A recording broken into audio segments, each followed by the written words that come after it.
Bonjour, je suis M. Timothée Tchambouchoucha, je suis journaliste congolais en exil ici en Belgique. Mesdames, Messieurs, je viens par cette vidéo m'adresser à celles et ceux qui ont une parcelle de pouvoir au niveau de l'Organisation des Nations Unies, mais aussi à l'Union africaine. Mesdames, Messieurs, je voudrais vous entretenir quelques minutes au sujet des élections qui sont déroulées le 30 décembre dernier en RDC.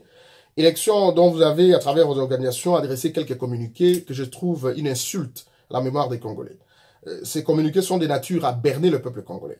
D'entrée de jeu, je vous dirais, si vous n'êtes pas disposé à utiliser les instruments juridiques que vous avez afin de contraindre les acteurs, notamment les animateurs des institutions de la République démocratique du Congo, dont la commission électorale dite indépendante et la Cour constitutionnelle, parce que visiblement c'est Kabila, le président sortant, qui tire les ficelles, je vous demanderai de vous abstenir.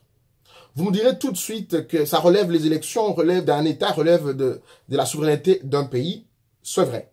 Mais à partir du moment où le déroulement de ces élections, les résultats tels que proclamés, publiés, menacent des millions de vies, menacent la stabilité régionale et internationale, il revient aux organisations internationales de tirer toutes les conséquences et d'utiliser les Yus Punyendi, toutes les forces des contraintes à votre disposition, tous les instruments que vous avez, afin qu'il y ait premièrement vérité des urnes et que les acteurs puissent négocier après.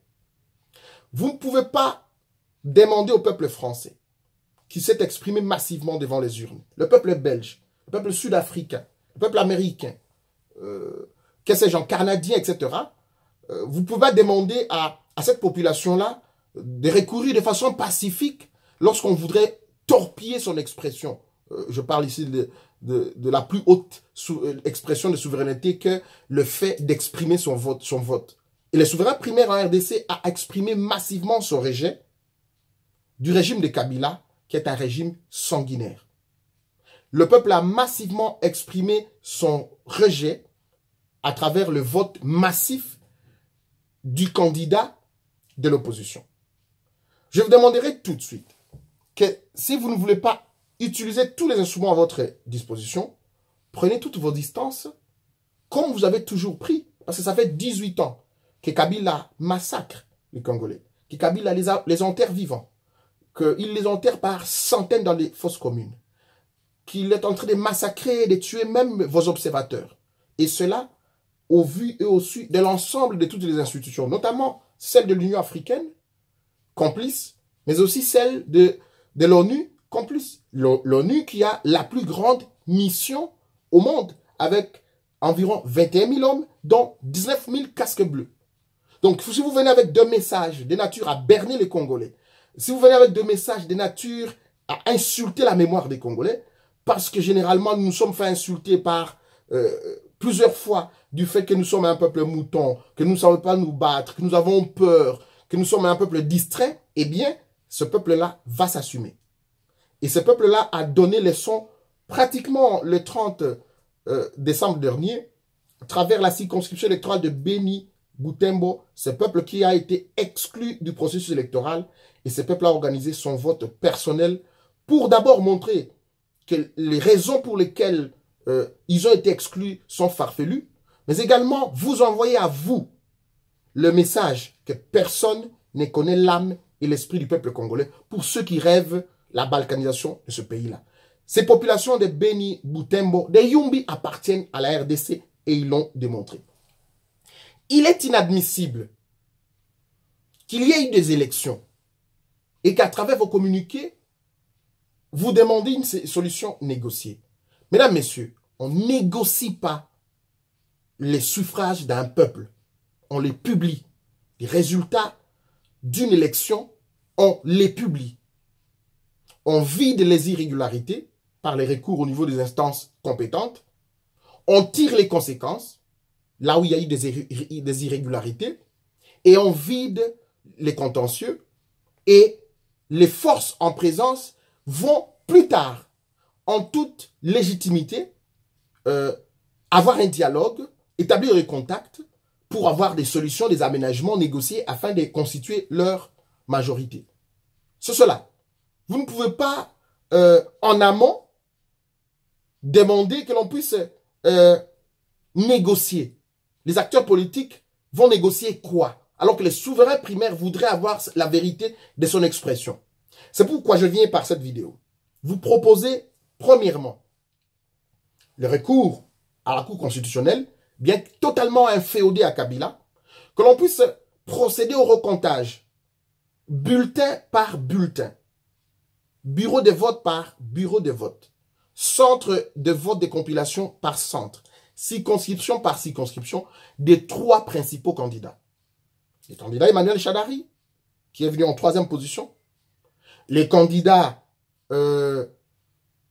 Félix Tshisekedi, qu'on a proclamé en 1re position, le candidat Martin Fayoulou, dont on a proclamé en 2e position.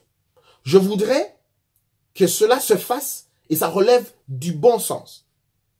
La paix et la stabilité du Congo et de toute la région en dépend. Deuxième chose, la Cour constitutionnelle, comme la commission électorale supposée indépendante, doivent tirer les conséquences des circonscriptions électorales. Vous avez énormément des éléments là-dessus, où il y a eu des violations, notamment on a chassé, on n'a pas affiché le PV, on a chassé des témoins des partis politiques, notamment de l'opposition. Ces circonscriptions-là doivent voir leurs résultats annulés et que la CENI, dans les délais requis par la loi, doit procéder aux élections dans ces différentes circonscriptions. Un 3e élément, c'est demander à la CENI d'organiser au même moment des élections à Beni, Butembo et à Yumbi. Parce que les raisons qui ont été évoquées par la CENI sont des raisons farfelues, lui données par la majorité parlementaire de Kabila, je vais dire le régime de Kabila, qui a inféodé toutes les institutions et dont les institutions répondent immédiatement aux ordres. Le ministre de la Santé, pour ce qui concerne Beni, le ministre de la Santé a, 3 semaines avant le début de la campagne électorale, montré, et les médias tant nationaux qu'étrangers ont ces éléments, le ministre a dit que la maladie d'Ebola n'est pas un handicap pour la bonne tenue des élections. Et que je ne vois pas comment l'insécurité de Beni pouvait handicaper ces élections, parce que pour que cette situation trouve solution 3 mois après, Kabila a échoué à mettre la paix dans le pays, 18 ans passés, et dans 3 mois, il va résoudre la situation de Beni, qu'il est en train de créer lui-même, d'imposer un chaos, de massacrer par ces génocides la population nandé, afin d'emporter d'autres populations, afin de créer une situation chaotique. Kabila n'est pas la personne qui pourra trouver solution à la situation de Beni. Kabila est en train de mettre dos à dos des communautés.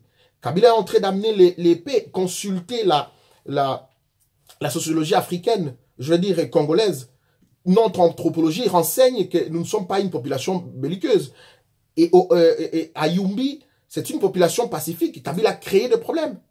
Kabila a créé des problèmes pour exclure, parce que ces populations-là sont hostiles au régime en place, au régime finissant.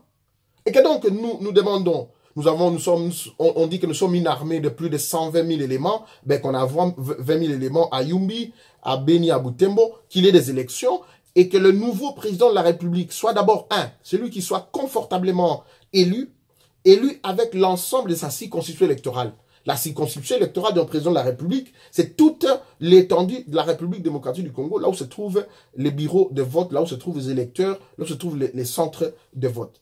Et donc, il ne faut pas que l'on aille vaille que vaille ici, parce que Kabila voudrait lui-même, parce que constatant l'échec, le rejet massif par la population de son candidat et de son régime, voudrait se créer un candidat, un successeur qui lui est favorable. Non. Kabila, nous ne parlerons pas ici de chasse à l'homme, mais nous disons qu'il faut qu'il y ait la réconciliation dans ce pays-là. Et la réconciliation dans ce pays passera par la justice. Et la justice passera par l'établissement de responsabilités, de qui a fait quoi et à quel niveau de responsabilité.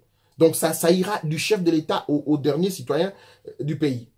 Donc vous, Union africaine, vous, Nations unies, si vous ne voulez pas utiliser les instruments à votre possession, si vous ne voulez pas utiliser les instruments qui sont de droit à votre portée, afin de contraindre ces autorités, le régime de Kinshasa a laissé le jeu claires et à prendre des mesures coercitives contre tout celui qui va empiéter au bon déroulement de ces processus. Abstenez-vous, n'appelez pas la revendication, ne poussez pas le peuple à une revendication pacifique. Kabila, ça fait 18 ans qu'il nous tue aux armes lourdes, ça fait 18 ans qu'il nous enterre, ça fait 18 ans qu'il nous a affamés, ça fait 18 ans qu'il ne contrôle pas le secteur pharmaceutique, un secteur qui occasionne plus de 800 000 morts dans le monde et au Congo, n'en parlons pas. Kabila, ça fait 18 ans qu'il ne ramasse pas des poubelles chez nous, ça fait 18 ans qu'il brade nos richesses, ça fait 18 ans que Kabila crache sur la mémoire de nos héros, ça fait 18 ans qu'il a dévasté des familles, qu'il a paupérisé, qu'il s'est joué, qu'il a clochardisé l'armée, et cette population s'est exprimée et s'exprimera. Si le jeu clair n'est pas joué, ça sera par le moyen de fait ou le moyen de droit. Je sais qu'en RDC se battent deux blocs. Le bloc occidental, euro-américain, et le bloc sino-russo-coréen, derrière Kabila. Je dirais un petit mot. Moi, si je deviens chef de l'État, je ne travaillerai aussi qu'avec nos partenaires, parce que la RDC a besoin de technologie. Mais nous voudrions dans ce pays-là un président de la République légitime, qui prenne pleinement ses fonctions, qu'il soit conforté dans ses fonctions, qu'il soit véritablement le chef des armées, qu'il puisse trouver solution aux problèmes, aux maux qui rongent nos compatriotes, mais que la RDC, que les Congolais trouvent d'abord leur dignité aussi, que la RDC joue son rôle au niveau de la région et même dans le monde. Joseph Kabila a totalement échoué et Kabila n'a pas le pouvoir, la capacité, et nous ne lui autorisons pas de vouloir désigner son successeur. Qui va le protéger par rapport à tous les crimes qu'il a commis, qui va continuer, parce que Kabila voudrait tout bloquer et donner à quelqu'un la victoire qui ne lui appartient pas. S'il arrive dans les deux candidats de l'opposition, c'est Fayoulou qui est proclamé élu après épuisement de ce processus, il va être installé au Palais de la Nation. Il pourra alors négocier avec les forces en présence. Si c'est Félix Tshisekedi qui est confirmé par ce processus, eh bien, il va être au Palais de la Nation, prendre pleinement son pouvoir. Comment voulez-vous, et je termine ma vidéo, comment voulez-vous, dans quel pays au monde vous avez assisté à ce genre d'élection, où la compilation de l'élection législative n'est pas encore finie, que la CENI a déjà annoncé les résultats législatifs. Dans quel pays au monde? Dans quel pays au monde vous avez vu les irrégularités constatées n'ont jamais été prises en compte? Dans quel pays au monde? Dans quel pays au monde? Parce que la population congolaise s'est exprimée parce que moi j'appellerais ici le dégagisme. Comment est-ce que cette population qui a sanctionné sévèrement les candidats de la majorité, lui ayant donné moins de 2 millions de voix, parce que ses voix sont gonflées, mais que cette même population, par ces mêmes écrans tactiles, va aller donner à ce même pouvoir la majorité parlementaire. Comment pouvez-vous expliquer cette situation? Face à ce peuple-là qui a pris conscience. Et à ce régime, vous dites non, allez par des négociations, par des méthodes pacifiques. Ça fait longtemps que vous bernez ce peuple-là. Ça fait longtemps que vous bernez le peuple congolais, le peuple africain. Et si vous ne voulez pas prendre vos responsabilités, eh bien, vous allez perdre le Congo. Parce que les Congolais vont s'assumer. Et ils vont aller conclure des alliances avec les milieux les plus radicaux pour se faire justice. Parce que nous nous considérons être seuls au milieu du monde. On nous tue, on nous massacre, on nous enterre. L'Holocauste se passe dans ce pays-là. Mais il n'y a aucune mesure, aucune condamnation, aucune mesure coercitive contre Kabila, contre ses agents. Alors que nous voyons au Soudan, El-Béchir pour quelques dizaines de morts, au Burundi pour quelques dizaines de morts, en Centrafrique, la cour pénale est là. Vous êtes en train de ménager la sortie honorable de Kabila qui est un criminel pour nous, le criminel dont vous avez perdu contrôle aujourd'hui, et vous voulez appeler le peuple congolais à des négociations. Il n'y a aucune négociation avec Kabila. Et les acteurs politiques ne négocieront pas s'il n'y a pas vérité des urnes. Ça se passe comme ça dans tout le pays du monde. Il y a d'abord vérité des urnes et ensuite, les forces en présence pourront faire des arrangements afin de composer des institutions. Kabila a vu qu'il a perdu. Il a fait totalement abstraction des résultats des élections, coupé Internet pour que tout se fasse à huis clos. Et les mathématiciens vont créer la répartition des postes et Kabila sort confortablement avec une majorité absolue. Vous appelez le peuple congolais à manifester pacifiquement, à épuiser les voies de droit et à négocier. Cela ne se fera pas. Et ça ne se fera plus. Merci beaucoup.